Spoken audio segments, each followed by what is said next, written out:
मैं हूं अबिद हुसैन शेख। आपका खैर मकदम है 4 टीवी न्यूज़ कर्नाटक एक्सप्रेस में। जन औषधि केंद्र की लापरवाही, केमिस्ट एंड ड्रग्स एसोसिएशन के अध्यक्ष का बयान। गरीब और आम जनता के लिए कम कीमत में दवाई मुहैया करवाने के लिए केंद्र ने जन औषधि केंद्र खोले हैं। राज्य में ऐसी कुल 705 केंद्र हैं। इन केंद्रों में 825 तरह की दवाई और 122 सर्जिकल साधन दस्तियाब हैं, मगर फिर भी डॉक्टर्स की लिखी गई ज़्यादातर दवाई यहां नहीं मिलती। ऐसी शिकायत जनता की है। इस मुद्दे को लेकर आज बेंगलुरु में मीडिया से बात करते हुए केमिस्ट एंड ड्रग्स एसोसिएशन के अध्यक्ष एम.के. मयन्ना ने कहा कि यहां कुछ दवाइयां नहीं मिलती कहना गलत है। ऐसी अफवाहें फैलाकर प्राइवेट मेडिकल स्टोर वाले अपना धंधा बढ़ा रहे हैं। जनता भी इनकी बातों में आकर सरकार के इन औषधि केंद्रों की लापरवाही कर रही है। अगर सरकार हमें जन औषधि केंद्र को दी जाने वाली दवाइयां देंगे तो हम एक काउंटर खोलकर इसकी बिक्री करके गरीब जनता को कम दामों में दवाई बेचकर सरकार की इस योजना को सफल करेंगे, बताया अध्यक्ष ने। कोविड वायरस में काम करने वालों को अब तक नहीं मिला वेतन। राज्य के विविध जिलों में कोविड वायरस को देखते हुए आरोग्य केंद्र में डी ग्रुप नौकरों की नियुक्ति सरकार ने की थी, जिसके तहत दावणगेरे जिले में भी 100 से ज्यादा आरोग्य सिब्बंदियों की नियुक्ति हुई थी, मगर करीब 10 महीने से इनको वेतन नहीं मिला, जिसके कारण दावणगेरे में ये नौकर अपने वेतन के लिए गुहार लगाते हुए डीएचओ दफ्तर के सामने धरना दे रहे हैं। 4 महीने पहले भी इन्होंने आवाज उठाई थी, जब भी कुछ नहीं हुआ। अब भी कोई हमें नहीं पूछ रहा, कह रहे हैं नौकर। जिला अधिकारी से लेकर डीएचओ तक फरियाद की गई तो भी अब तक वेतन नहीं दिया गया। इसका कारण सरकार नहीं बल्कि मैसूर मूल की कंपनी पर आरोप लगा रहे हैं ये नौकर के सरकार ने कंपनी को रुपया रिलीज किया होगा, मगर कंपनी वाले हमें वेतन नहीं दे रहे। बहरहाल जो भी हो, सरकार को चाहिए कि महंगाई के इस दौर में इस तरह वेतन न देने से इन सिब्बंदियों के परिवारों पर क्या असर पड़ेगा, ये सोचकर जल्द से जल्द वेतन देना चाहिए। ग्राम पंचायत अखाड़े में सास और बहू। जब से ग्राम पंचायत चुनाव की घोषणा हुई है, बीजापुर जिले के मुद्दे बिहार से जोरदार खबरें आ रही हैं। पहले इस तालुका में 2 पति पत्नी एक ही वार्ड के लिए चुनाव लड़ने की खबर आई थी। अब खबर आई है कि सास और बहू चुनाव में जोर आजमा रहे हैं। वैसे भी सास बहू की बनती नहीं, ऐसे में चुनाव में क्या होगा पता नहीं। खैर, इस तालुका के लक्कोंडी ग्राम के 6 नंबर वार्ड से सास गंगम्मा पाटिल तो इसी वार्ड से बहू निर्मला चुनाव लड़ रही हैं। ये दोनों अलग अलग जाकर अपना चुनाव प्रचार कर रही हैं। निर्मला के पति बताते हैं कि गंगम्मा उनकी बड़ी माँ है। निर्मला इससे पहले कड़वानूर ग्राम पंचायत में अध्यक्ष के पद पर काम कर चुकी हैं। इनके पति बसनगौड़ा भी यहां 5 साल अधिकार कर चुके हैं। वैसे देखा जाए तो सास से ज्यादा बहू का पल्ला भारी दिखाई दे रहा है। खैर, कोई भी जीते,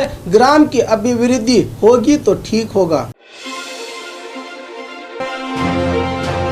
विधान परिषद में हंगामा, कुत्तों का जुलूस निकालकर अनोखा प्रदर्शन। पिछले दिनों विधान परिषद में कांग्रेस, बीजेपी और जेडीएस के नायकों ने सभापति के अविश्वास प्रस्ताव को लेकर इंसानों को शोभा न देने वाली हरकत की थी। इसी को दर्शाने के लिए आज बेंगलुरु के मैसूर सर्कल में कन्नड़ा पक्ष के अध्यक्ष वाटाल नागराज ने कुत्तों का जुलूस निकालकर नायकों का मजाक उड़ाया। इस मौके पर इस घटना को लेकर हंगामा करने वाले सदस्यों को सदन से इस्तीफा देने का आग्रह करते हुए ऐसी घटिया हरकत करने वालों को एक पल भी सदन में रहने का हक नहीं है, कहा जुलूस में शामिल प्रदर्शनकारियों ने।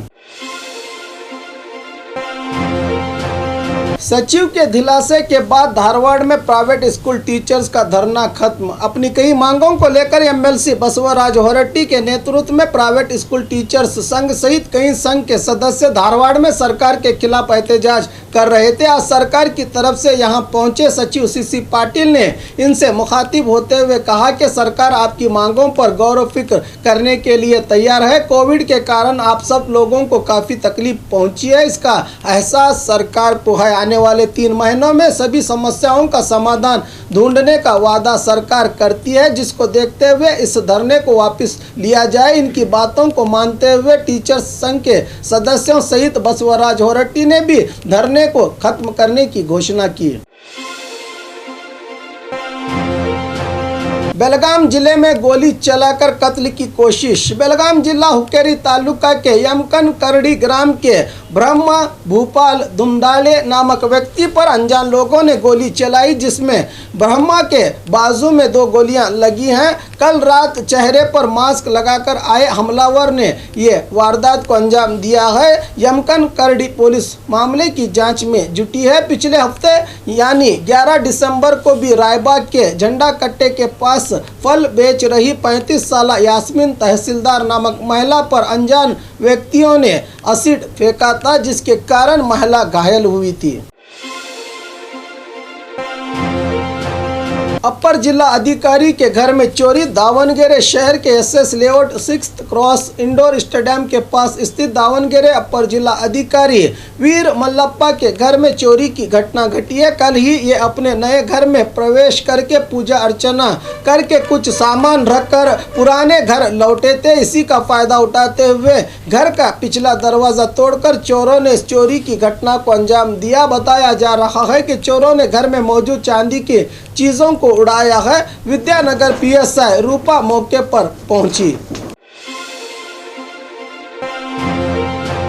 डिग्री होल्डर पति पत्नी ग्राम पंचायत चुनाव में। ग्राम पंचायत चुनाव के लिए अक्सर ज्यादा पढ़े लिखे लोग दिलचस्पी नहीं लेते, मगर बागलकोट जिला रबकवी बनट्टी तालुका के आसंगी ग्राम पंचायत के लिए डिग्री होल्डर पति पत्नी चुनावी मैदान में उतरे हैं। पति एमकॉम तो पत्नी एमए है। आसंगी ग्राम पंचायत में आशी मदन मट्टी ग्राम भी आते हैं। कुल 22 स्थानों में 4 सदस्यों का अविरोध चयन हुआ है। 3 नंबर वार्ड से पत्नी सागरिका गायकवाड़ तो 4 नंबर वार्ड से पति महादेव गायकवाड़ अपनी किस्मत आजमा रहे हैं। ग्राम में सड़कें, पीने का पानी, ड्रेनेज वगैरह सुविधाओं को लाने का दिलासा ही नहीं बल्कि ये जनता से वादा भी कर रहे हैं।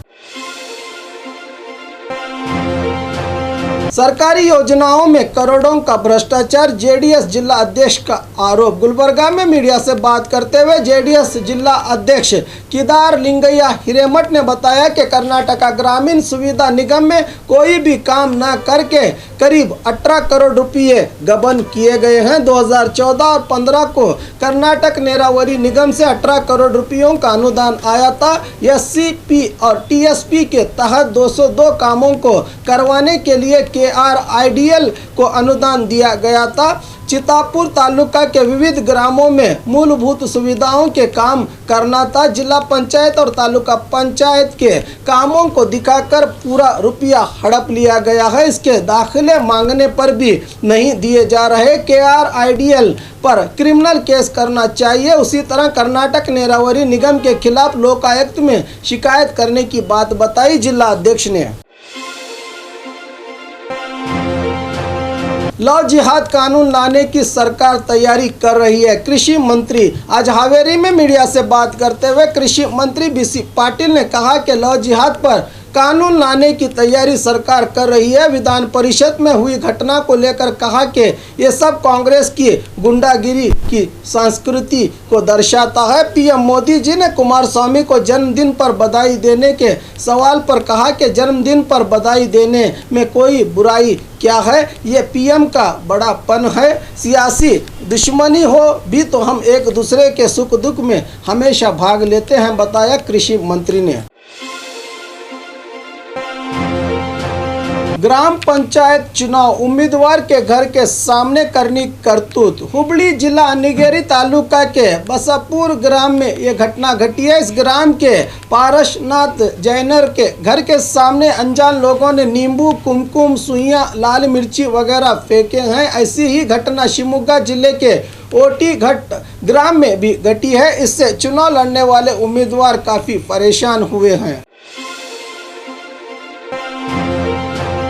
सरकार आर्थिक संकट से दिवालिया होकर आईसीयू में दाखिल हो गई है, प्रियंक खरगे का आरोप। आज गुलबर्गा के कांग्रेस दफ्तर में आयोजित प्रेस मीट में बात करते हुए कांग्रेस नायक प्रियंक खरगे ने सरकार पर आरोप लगाते हुए कहा कि राज्य की आर्थिक स्थिति 70% माइनस हुई है। केकेआरडीबी को अब तक अनुदान नहीं मिला, कोई भी अभिवृद्धि के काम नहीं हो रहे, बीजेपी विधायकों को इसकी परवाह भी नहीं है। सरकार से सवाल करने की हिम्मत नहीं है तो हमको ले जाएं, हम सरकार से सवाल करेंगे, हमें कोई डर नहीं है। हैदराबाद कर्नाटक कल्याण, कर्नाटक की घोषणा से क्या कल्याण हो जाएगा? इस साल नवंबर तक सरकार ने 15 करोड़ में सिर्फ 533 करोड़ ही रिलीज किया है, इसमें सिर्फ 48 करोड़ ही खर्च किए गए हैं। अगला कंत रिलीज न करने की बात सरकार के सेक्रेटरी ने बताई है, जानकारी दी प्रियंक खरगे ने। और खबरों के लिए देखते रहिए 4 टीवी न्यूज़ कर्नाटक एक्सप्रेस।